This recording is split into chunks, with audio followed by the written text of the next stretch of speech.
What up? Mr. Commodore. What's good? Hello. Welcome to the hood. Harlem's own. Spanish Harlem, we here, baby. We here. I'm so Yes, sir. excited. This is lit. Oh man, this is. I mean. You got Harlem. parking for this? We got. They're gonna take that if you don't park it. Well, You could drive it through the project. We got a nice little space. I don't know what I'm saying. Whatever y'all want to do, however y'all want to do it. Know what I mean? Definitely drive it right through the project. Let's drive it through the project, put it on the basketball court. Know what I'm saying? Do what Pull we up. do, yeah. It's the pull up. Keep yo. it hood. It's It's the Jacina pull up. Love, Mr. Commodore himself. We here, baby. This is 50, sponsored by Lavish Lift. Yes, We sir. Here, yo. Shout out to 50. So, I mean, let's start with what has Harlem done for you? And take a walk and show me around. Probably one of my biggest supporters, you know what I'm saying? Out of New York City, Spanish Harlem, exactly where I'm from right here, Carbon Projects, you know what I'm saying? They held me down, you know what I'm saying? They showed me, you know what I'm saying, what the struggle was. You know what I mean? That's right. Still struggling. And the, and the mentality too. Yeah. Right, it makes us strong. Yeah, It yeah, makes us, definitely. I mean, the whole New Surviving, York surviving, all that, mentality yeah. and just, Yeah. You make it here, you make it anywhere, trust me. I think that's a part of a song though. Yeah, it definitely is. You stole that. Yes, You stole it that. All right, so I want to know a little bit about the upbringing and coming up. And were you a class clown? Was this something that? Where did the comedy come out? Was it as a little boy? I probably want to say it started right here in my junior high school. It was called CLC, short for Crazy Little Crackheads. You know what I'm saying? It's supposed to be called Creative Learning Community, but they called us Crazy Little Crackheads. You know what I'm saying? It was like one of the wildest schools, and this is where, you know, I was smart at the same time. You had to stand out, or, you know, that's when my jokes came out. You know what I mean? I love I was that. trying to be popular, but it didn't help at all. You know what I'm saying? They tried to put me in special ed a couple of times, so that didn't work. Couple of times. Once a couple times. Straight up. Who inspires you as a comedian? I want to say Martin Lawrence. Oof. Martin Lawrence is definitely one of them. Shout out to my mentor, Gangster Comedy, Capone. Yes. Kevin Hart, one of the hardest workers out there. You know what I'm saying? my Dave goodness, Chappelle. Yes. Dave Chappelle, the GOAT. You know what I mean? And myself, just getting better and better every day. You know what I'm saying? Of course, me. Love it. Yeah. I love it. Tommy!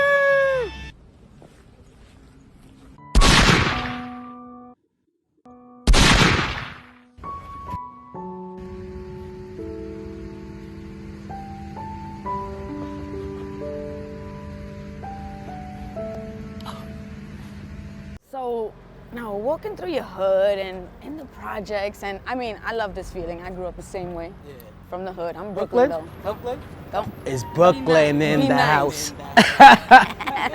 Yeah. And I want to know. Tell me a story. Tell me something that happened that has helped you become who you are today.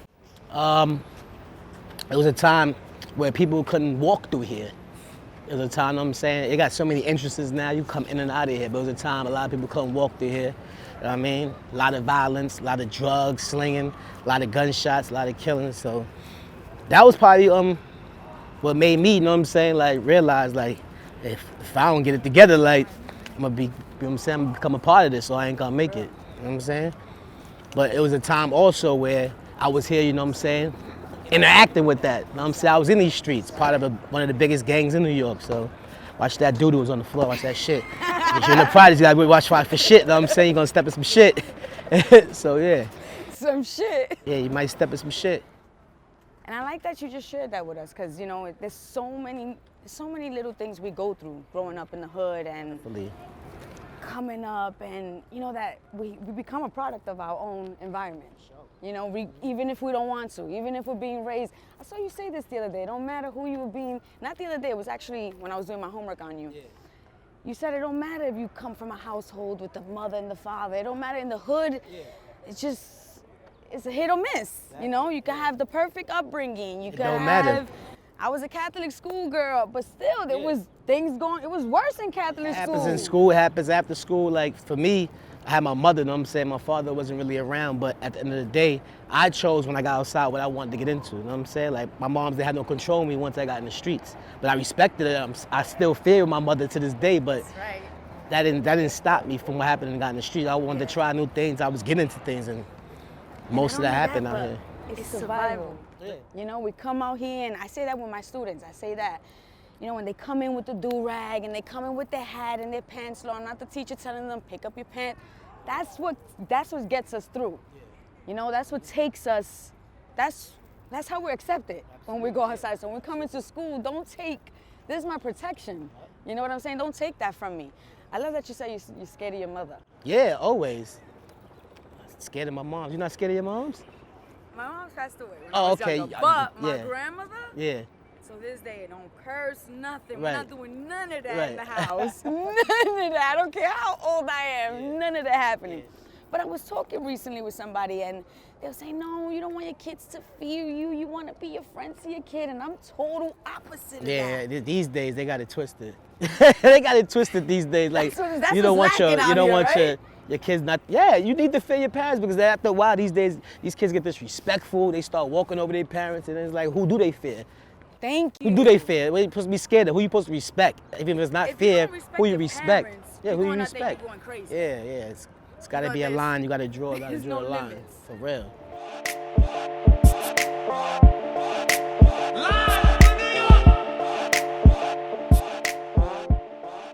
And everything you do, you're real family oriented. You know, the way you care for your girl, the way you care for the son, the way you. I love that. Explain that to me. I mean, you automatically said, I still fear my mother, so we know where it's coming from. She did it. My mom's did a great job, you know what I'm saying? Like, even not having the father figure in my life and all that, you know what I'm saying? Me coming from having a stepfather, you know what I'm saying? The man she's with to this day, he taught me basically, you know what I'm saying, how to, you know what I'm saying, love a woman and treat a woman, you know what I'm saying, with respect and all that, you know what I'm saying? Like, with kids and all that. So I get that from my moms. Like, everything. My mom's is like, she's like a real nigga, like she's a real dude, like, but a real woman at the same time, you know what I'm saying? Shout out to my mom's, Betsy Gomez, you know what I mean? Aww. Yeah, so that's where I really get all that from, you know what I'm saying? That's what molded me into the man I am, you know what I'm saying? Taking care. And I think that's why you're so relatable too. Yeah. You know, I mean, Yeah. your funniness. My boy Hayes, what's up, Hayes? I'm sorry. That's one of the street legends, basketball players, Seton Hall. Listen, he's one of the greats out here. You know what I'm saying? They call him Cabby. Hello, Y'all don't know. it's This such is a 50. pleasure to meet you. Know what I'm saying? My boy right here. Yeah. Y'all ready? Hello. So, I feel like that's another reason why. I mean, to me, you're funny on some Martin. Oh, thank you. Look. No. No. This is not just any Instagram comedian type of thing. Yeah. Like, okay, let's be clear. Since 2011, you've been doing this. You went viral in 2011. Oh yeah, wow, she know what year. That's what's I did up. my homework. Yeah, 2011 is when it started. Yeah, for sure. Was viral even viral in 2011? Did we even have the word in 2011? That's I guess they called it famous. Oh, you famous? Oh yeah, like famous was the word. Yeah. So crazy. Yeah. So to come back to that, to say, you know, the family aspect. You're in the hood. You're doing you're not moving from where you're from. You're doing the skits. It's something that people could just connect to. Yeah, I mean, the first video I ever did, I think is Don't Mess with a Black Man's Chicken, like, and that's when you had to go to WorldStar. You had to go to worldstar.com. Basically, it was no apps or that stuff. So yeah, basically my first video went viral overnight. And everybody out here thought I was famous and I made it. I was like, I still live here. Everybody chill, calm down. You know what I'm saying? Like, I couldn't go nowhere. It's like, yo, we saw you today. I was like, all right, man. But it inspired me to keep going, to motivate me. Like, you know what I'm saying? I wanted to keep feeling that way. Like, you know what I'm saying? I thought it wasn't all that. You know what I'm saying? I put it out. It's like, whatever. Next thing you know, over 1 million views overnight. How does that feel? How do you take to that? I didn't know what that was yet. I just knew I had more work to go. I was like, Yeah, I was gonna like say that the was, pressure's on after that. Yeah, definitely was. But everything looks super genuine. It doesn't even look like you're pressured. It looks like you wake up in the morning like, all right, I know what we're doing today. Yeah, sometimes you have that, and sometimes you got that writer's block. Like, damn, no ideas. You know, you Today sitting we just around. gonna chill. Today just put the phones down and just not think about nothing. Like, Yes. yeah, you don't want to get too stuck on that social media, like, for real. For real. Yeah. All right, so we here, Yeah. smack in the middle where you're from. Yes. Which building? Which There we building go, is it? 55 right there. Boom. That's my building right there. You know what I mean? Big yellow one in the middle. Oh, the middle Yeah, the building. big light skin ones surrounded by all the dark skin ones. Nah, I was gonna stay right here. You know what I mean? Huh? I don't know where he at. So tell me a story. Give me something. You look at your building. What's the first story that comes to your head? You see up there, the 14th floor is 15th floor, so you go to 15, then you come down to 14. Right there at the end of the corner, that's my mother's room. That's where she used to scream every day. That's where no matter where you was at, and then over here, over there, back there, I can hear my mother all the way from Black Park. That's called Black Park. Like, my moms used to scream my name, like that means come upstairs. Like right now, she'd have been calling me like I was still young. Right now is the time you can hear my mother, Taib! And all my friends used to laugh because some of them didn't have curfew, you know what I'm saying? I was like, all right, it's time to go. That's what, so you guys slowly woke up, like, I'm coming, but you can't be loud, like, louder than her. Like, I heard you, like, Can't like, have any, like, yeah. like, you know, it can't be no pressure. Nah, it's not. How you're saying it. That's You it. come upstairs, like, They knew what it was, because if 10 minutes later you didn't, then you see her walking through her pajamas on, like, I was saying, like, you know, my mom was walking through the car looking for that was my mom's coming through the projects, like, they might see Ty. You know what I'm saying? So yeah, get your ass upstairs. That's one of the memories right there. And that's why you are who you are today. It That's was a fact. all those mom being on Yes. like, get your ass upstairs. For sure. It's dangerous. It's dangerous, man.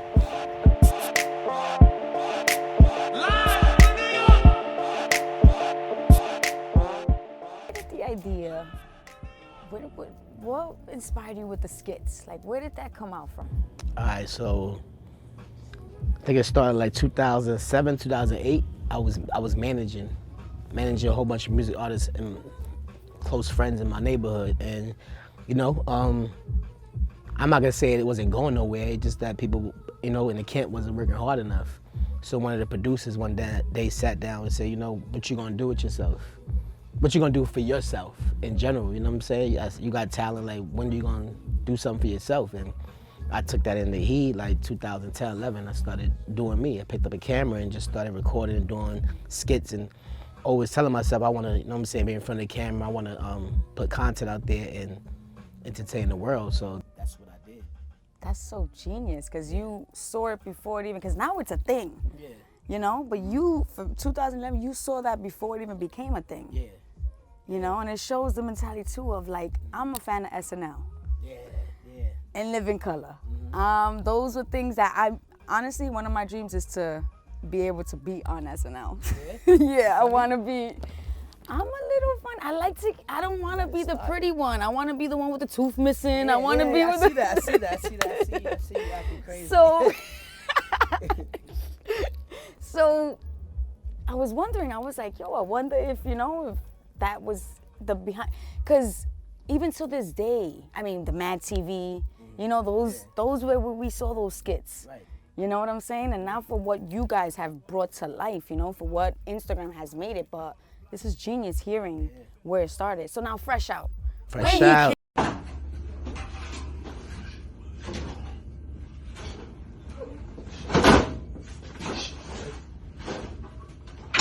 Fresh out, nigga, ain't nothing to go.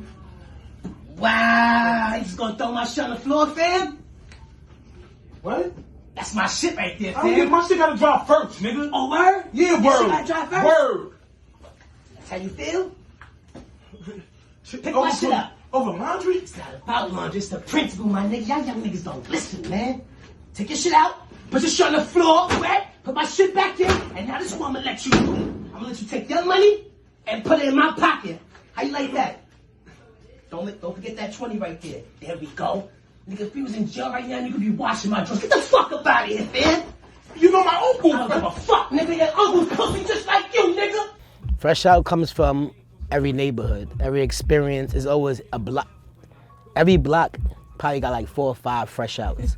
There's a dude that go to jail, you know what I'm saying? And he's just basically stuck in jail. When he come home, he's still institutionalized. Like, he just loves jail. Even when he in the street, he's still using jail mentality everywhere he goes. So that comes from a whole bunch of people balled up in one.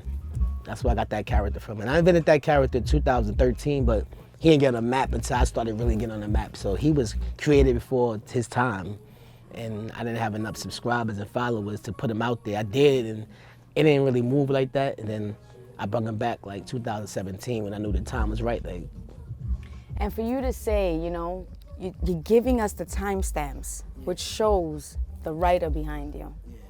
When it comes to writing, is it a mood you have to be in? Is it a, do you write a lot? Sometimes you just like, you pick up your notebook, like you just jot something down. How does that work?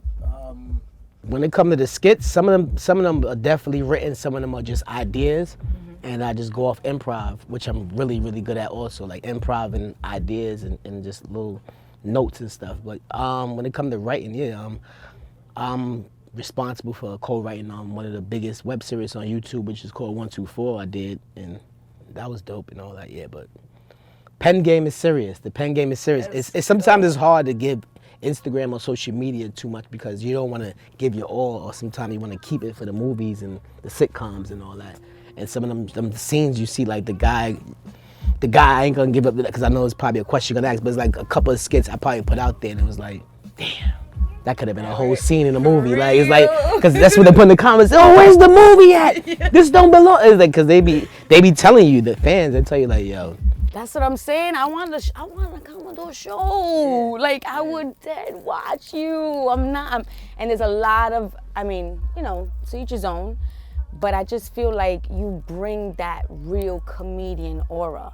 You know, have you ever thought about stand-up or anything like that? I actually started stand-up in 2011 also. I just don't have none of my material on. Okay. I feel like that's real sacred to me. I don't feel like I should be posting that until a special or I have real passion in it. It wasn't my passion, so I don't talk about stand-up. That's just something I wanted to try. You know, you face your fears, you go and do it. Like somebody's want to jump out of the plane, they jump out of the plane. I feel like one of my craziest fears was getting in front of people and making them laugh, because that's one of the hardest things to do. Don't matter if it's one or thousands. Millions. It's crazy because I wanted to ask you, what does it feel like to make people laugh? Because I mean, yo, laughter is like love, you know? Laughter is something that throws out a chemical in us that, you know, keeps people motivated, keeps people going, it completes people.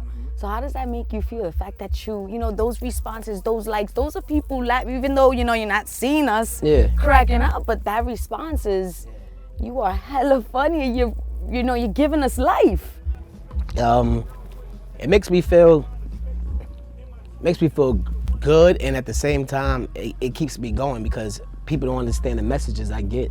DMs, text messages, you know, people be going through a lot. And I know comedy is healing for real. Like, I done got DMs where I say people like for real, like coming from depths, cancer, fighting cancer, mental health, stress, and losing their parents. A lot of things during the pandemic or way before that. You know what I'm saying? Some dude was ready to go back to jail over a beef. You know what I'm saying? That he recently in the past had, and his phone went off a notification, and it was one of my videos, and that just stopped him from doing it, not making his next move and going back to jail or just retaliating. So I know, you know what I'm saying, that's my gift. That's what I'm here, I'm put on earth for.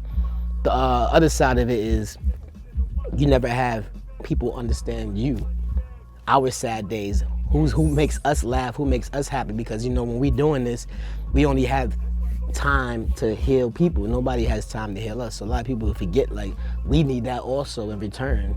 And that's the part that, you know what I'm saying, that comes with it. Like, we always got to be on everybody else's time, whether you're in the street shaking hands, taking pictures. You could be having a bad day, but when you're doing it for people, they don't understand that. You never know when you're gonna see if that fan again. So you gotta take every picture, gotta hug every person, and you gotta make sure, you know, you always got positive energy towards these people. And what keeps you in that mentality?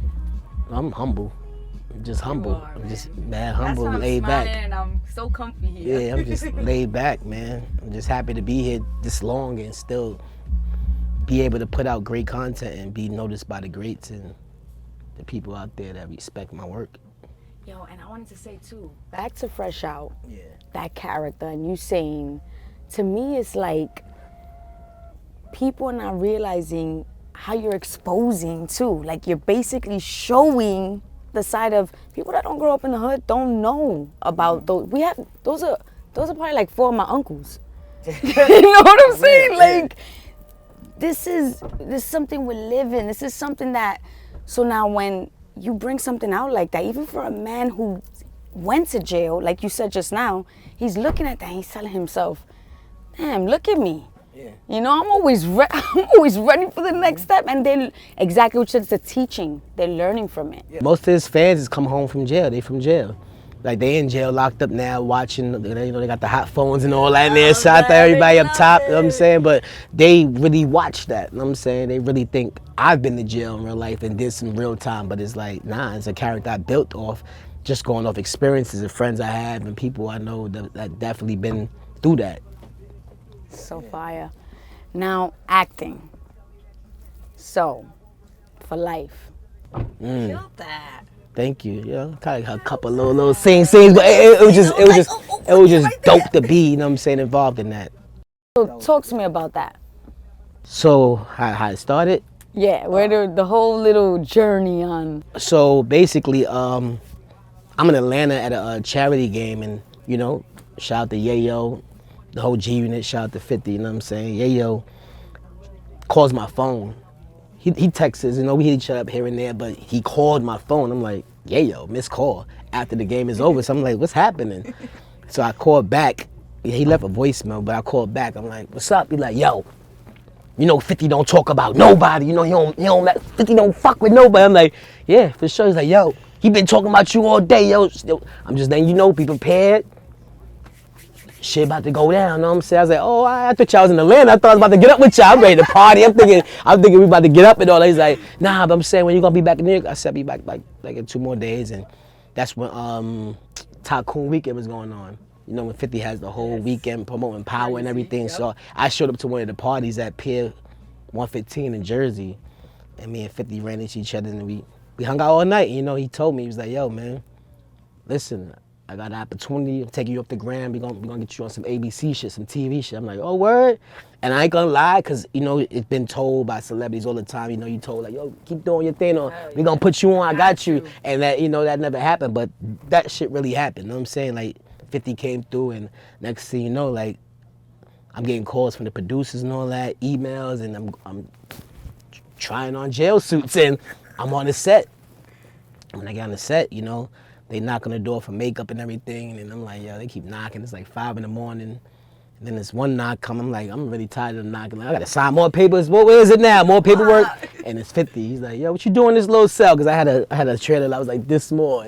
He's like, come to my shit. And then from there, it was lit. Like, you know what I'm saying? Like, he showed nothing but love. Like, it was dope. It was a dope experience. And every day we was on the set, we just having fun. You seen us do our skit. Me and 50 did our own skit separate and all that. So, yeah, you know what I'm saying? He became a big mentor and a factor, you know what I'm saying? Like, he really showed, you know what I'm saying? And what about his come up? Because, you know, you got to meet him. Yeah. And really, truly meet Curtis. Yeah. You know what I'm saying? Everybody know 50, the ass. So, hey, 50, you know what I'm saying? Like, I know Curtis and his whole he's a good, genuine dude, you know what I'm saying? Shout out to 50, man. Much love to him. Like, he showed the most love out of anybody. And I'm talking about, like, calling me sometimes when I am inspected, you know what I'm saying, just calling on random times, like, yo, what's up? And we'll talk for 40 minutes. Well, he'll talk, because you can't talk and 50's talking, you know what I'm saying? Like, he's giving you jewels, and you know what I'm saying? He's giving you information you need, you know what I'm saying, to get you through this game. And so, like, you know what I'm saying? He'll call here and there, and to this day, he's still keeping contact, like, you know what I'm saying? Like, and I just know, you know what I'm saying, when people say what they said, you know what I'm saying, what they say to this day, it's not what it is, you know what I mean? You gotta get to know people, because everybody was like, yo, I don't fuck with it. People say they don't fuck with people, don't even know them. Yep. You know what I'm saying? You gotta get to know people. Or they be intimidated by them. Oh, they're intimidated. So they say I don't fuck with them, but it's because automatically they know they won't fuck with you. Yeah. So, you know? Straight like that. So they're already setting it up. Straight like that. Yo, this has been a true blessing to sit and talk to you. Love it. I mean, what's next? You gonna start your own SNL? You gonna give us a sitcom? You like what? Or we just have to wait and see. Greatness. No, you already did the greatness. We're getting greater. Greater, because that's the only way we could go. We can only go. That's right. Up and up that ladder. You know what I'm saying? That ladder never stops. So it's so much coming. You know, I really can't talk about it because papers are not signed. Everything's in the works. We sitting at tables. I'm flying around the world, just doing so much right now, and then it's a blessing just to be here and still be able to be acknowledged. That's right. You know, so many people are before me, after me, and I'm just happy to be here. I love it, and I'm so excited for you, and Yeah. I can't wait to see what's to come. Thank you. Thank you for having me, man. Yeah, Shout man. out to the pull up, pull up, pull up. This is 50, we here. My boy G, you heard? My boy. I just tried to turn into And one of my G, homies. and J, I'm And J. I said J too, see? I'm sorry. It's all good. Edit that out. Or leave it. But you No, know what I it's meant. good. It's good. It's good. I like it. I like all that. Right. Yo, Jacina Love, Mr. Commodore himself. This is 50. Lavish See, live. she said Justina. So that's why I said G. Because it's like, when I hear that word. No, I didn't say. I said Jacina. Jacina.